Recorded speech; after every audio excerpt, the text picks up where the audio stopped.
This is my second time ever in LA, and we have a ton of awesome experiences coming up. Tomorrow, we're going on a tour bus going across all of LA, and they're going to show us exactly where they filmed the movie. And they say there's a bunch of fun surprises along the way, so I wonder if Jamie Lee Curtis or Lindsay Lohan is going to show up. Just to let you guys know why I was here, Disney invited 30 creators. Some of them are from around the world. I met a few people from Italy, a bunch of people from LA. I'm personally from New York, and we were invited to experience a Freakier Friday creator experience. And we didn't know it, but we're going to be going to all the filming locations and meeting some of the cast. So here is what happened on our journey.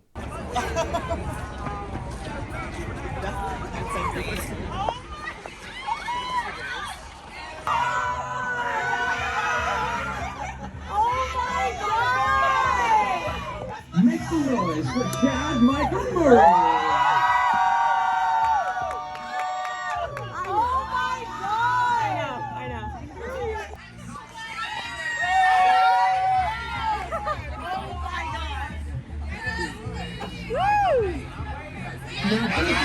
To my record shop, I'm Chad. If you saw the first Freaky Friday, I played Jake. And in this Freaky Friday, well, Jake's back. Jake didn't die in the first movie. He decided to have a bit of a comeback. And this is my place. As you can see, it's a little bit of a tight space. So you can imagine, it ain't easy to film it. So like where you're standing, it was all gone. It was all gone. And this was open. And a whole bunch of mayhem happens over here. So when you do see the movie, right there on the floor is where we end up.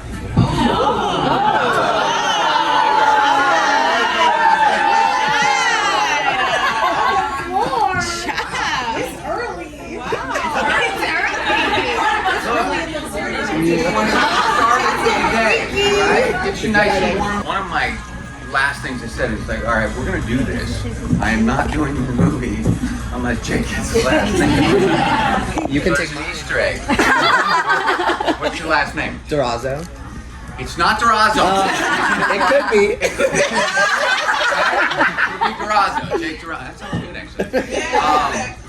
So look for it. There's like a lot of hidden Easter eggs that are so undercover in the movie, so keep an eye out for them. All right, what's next, guys? We're going on the bus? What are we doing? You tell me. Okay, so everyone, you can filter back there. There's Such a pleasure, brother. All right, 1, 2, 3. There we go. Perfect. Well, thanks for coming today, you guys. We're obviously at Echo. I'm sure you guys have been here before, Echo Park, but we filmed here last summer on electric scooters, and we got to drink milkshakes all day. Fell off of them as well. So we're very happy to be back and be back with you guys. It should be fun.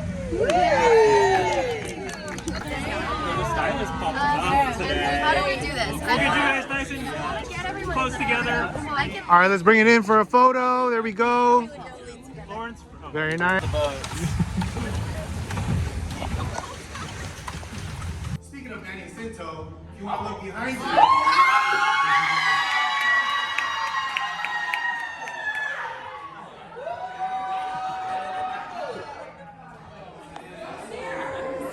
How's everybody doing? Oh man, you guys look so good. You look bad. Yeah, so a little bit about this space. I play a chef in the film, Eric Davies, Chef Eric Davies. This ends up being, spoiler alert, this ends up being my restaurant. I name it after my daughter Lily, and I believe you guys met Sophia already today. But yeah, this is like the big epic scene where we bring our families together, and yeah, it's a good one. I can't wait for you guys to see it.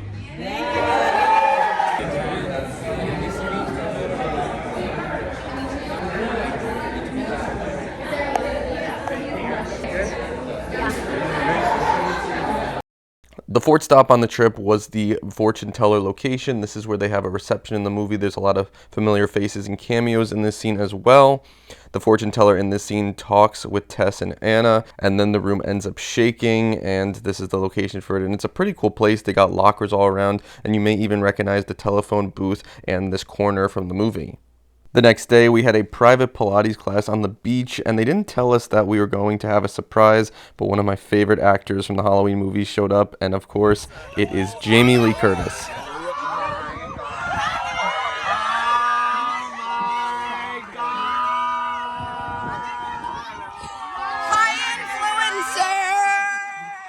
I did call God, and I said, God, we have some influencers. And you know, we're going to show them a movie, a love letter to Los Angeles. And I said, it would really mean a lot to me if you would bring the sun out.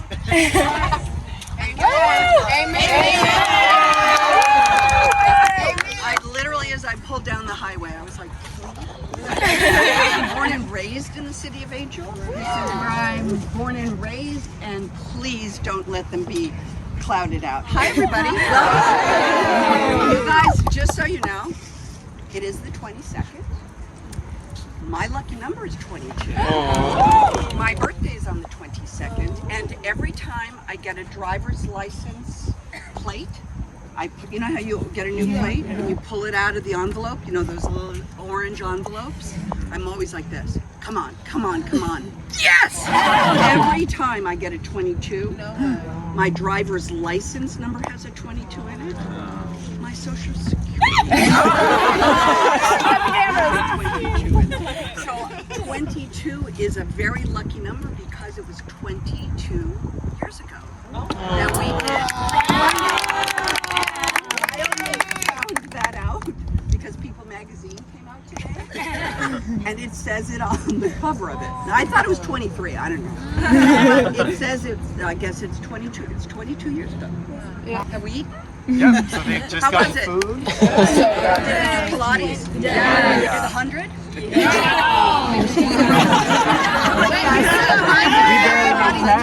You could do the 100. Who's the teacher? Where is she? She's off doing 100. What else can I tell you? What the reason this occurred is I was in the Halloween movies and I went around the world. Yes. And the last Halloween movie took me around the world. We went to I think I was in Australia. I'm almost sure I was. And you know, yak about Halloween. And then someone said, every city I was in, doesn't matter where I was, Europe, Asia, South America, after the Halloween questions, the next question every time, what about Freaky Friday? What about Freaky Friday? Everywhere I went. And I was in Australia, and everywhere I went, I said the same thing. Well, you know, it'd be really fun to do, blah, blah, blah. We had a great time, but Lindsay has to be old enough to have a 15-year-old. And someone in Australia said, well, she is. She's 35. And I swear, I've known her all these years. I barely got out of high school. I didn't spell high school. But the math. And so I went, no, she's not. And they said, yeah, she is. She's 35. And I swear, I got back to California and I emailed Bob Iger and I said, hey, it's Jamie, do you have a minute? And he called me and I said, look, I'll tell you how to do your business. But I gotta tell you something. Everywhere I go in the world, it's the question people ask me everywhere I am. And I said, and guess what, Bob? Lindsay is old enough to have a 15-year-old baby at 20. So guess what? I think it's time. And that's how, that was probably she's 37. Yeah, but that was probably 2 years ago. It got serious at the end of the year before last, at the end of the year, and then in and then we had to apply for the California tax credit because I said I would not shoot it in Vancouver, in Atlanta, in Budapest. I said it's a love letter to California. I am not going to shoot this movie, but I said I don't really need to do this. I am not going to go to Atlanta and shoot Freakier Friday 2.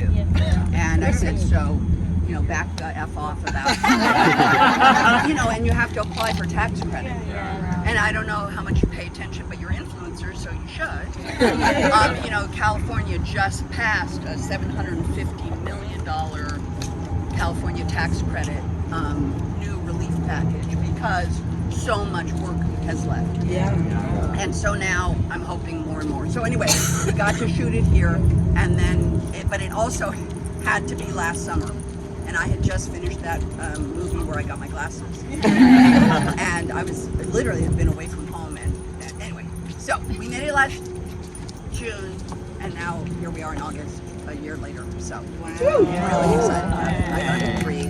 And what else can I tell you? Yes, ma'am. Oh, will there be a Freakiest Friday? Yeah. Yeah. A couple things have to happen. I have to not die. Oh, Sarah, didn't you just win your Oscar? Yeah. Really means she has to be 35 or 36. Yeah. So, you know, we're gonna have to wait for that to happen. It's a math issue. It's only math. Only. It's like we're just good, and who knows where y'all will be. You'll probably all be parents at this point. And I'm gonna be in it. Don't worry, I'm gonna be in it. Yeah. I'll be in it. Yeah. Where are you from? I'm from St. Louis, Missouri. Of course you are. I knew that. Any other questions? Yes, sir. What was your favorite scene to film in the first movie and the favorite in the second, if you can say it? The same scene. So here's the thing. Just gonna tell you the secret. It's a body swap.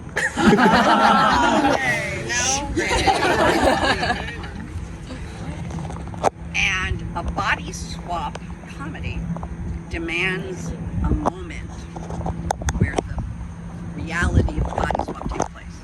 And either it's going to work in that second or it's not. Like, it's a conceit that you have to buy, right? Yeah. So in the first movie, it was like day 3. And it was Lindsay and me smacking into each other and then looking in the mirror and saying, I'm the crypt keeper and shit like that. That moment is when the movie is going to ride or die. Honestly, if you don't buy it, if you just don't get on the ride, at that point, you're never going to get on the ride. And the rest of the movie, you're just going to be like, I hate this ride. That happened in the first one without question. And it became like the meme, it became the thing. And that's when you know, oh, okay, we're good. Same thing happened this time. Day 2. Because you have to do it right away. You can talk about a body swap. You can talk about, well, if I'm going to be you and you're going to be me, how would I walk? How would I look? What would I do? If you're going to talk about it, oh, police are coming. Hi, police. Thank you for your service. I was going to be a police officer, so I'm just waving and saying thank you. But there's a moment where you have to just stop talking about it. Did you ever see the Halloween movie? Yes. Okay. That was the first Nancy Loomis. scary movie I've ever seen. It's the first. The Halloween. Was the first one? That was the first franchise scary movie that I remember. Yeah, far out. And I loved it. So in that movie, I do remember a few things, even though I'm old. Nancy Loomis on the phone to her boyfriend says, "Let's stop talking about it and get down and doing it." I believe. Yep. She's in the kitchen. Yes. Okay. There's a moment in a body swap comedy where you have to stop talking about it and get down and doing it. Yeah. Like you just have to see if it's going to work. Yeah. And that's the same thing that happened. Day 2, we were upstairs at the house that's no longer there, and the 4 of us were in the mirror, and the girls have run in, and we've switched, and the 4 of us are looking in the mirror, and it's, you haven't seen it yet. At the end of the movie, don't leave, because there is something that happened in reality that is in the end. It is the end of the movie, because that same thing happened. It worked, and we knew it worked, and you could tell the crew was relaxed, the director was happy, the studio was happy. You know what I mean? Like everybody was laughing because it worked. Yeah. So in a body swap comedy, that moment of truth has to work or it's not going to work. And it worked 22 years ago, and I believe it worked in this one, and you'll see tonight. And that's when I think we just all were like, okay, because there's a lot of this, just so much talking, and it's the type of thing where you have to just do. To quote the bear, let it rip. What else? Anything else? Oh my God. Peace signs. Perfect. Got it. Some type of Of course you can. Of course you can. Super fun. Very supportive. Obviously, dedicated a lot of your time to this, and you know, we all understand this. This is the new media. I understand that completely. It's different than when I was younger. It's much more traditional media, and I understand even if I don't tickety talk all that much.